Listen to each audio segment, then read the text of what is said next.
Okay, so body recomposition is not only common, but practical.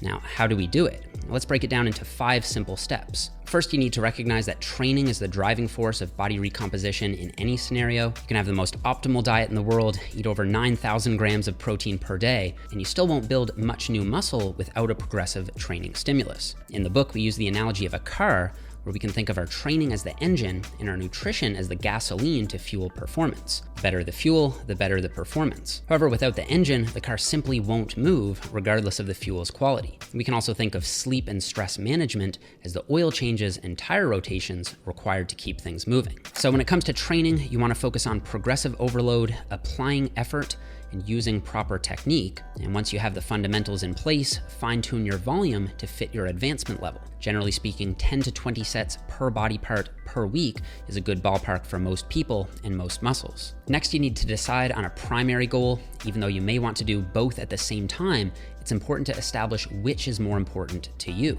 For example, if you're currently on the leaner side, let's say 8 to 12% body fat as a male or 18 to 22% as a female, then your primary goal should probably be to build muscle. And if you're not so lean, so somewhere between 15 to 20+% as a guy or 25 to 30+% as a girl, then maybe your primary goal should be to lose fat. Once you've decided on your primary goal, next you want to center your caloric intake around maintenance calories, the number of calories you need to eat to maintain your weight. If your primary goal is to build muscle, you should enter a slight caloric surplus, adding 5 to 25% to your maintenance intake. If you're leaner, less advanced, and more genetically gifted for building muscle, you can get away with a bigger surplus. If your primary goal is to lose fat, you should enter a slight caloric deficit, slashing 10 to 20% off your maintenance intake. The more fat you have to lose, the bigger the deficit should be. And in the book, we outline other considerations such as if you're detrained, highly advanced, skinny fat, or significantly overweight. Next, you need to set up your macronutrient targets, starting with protein, the most important macro for recomposition. In the book, we recommend a sliding model for protein intake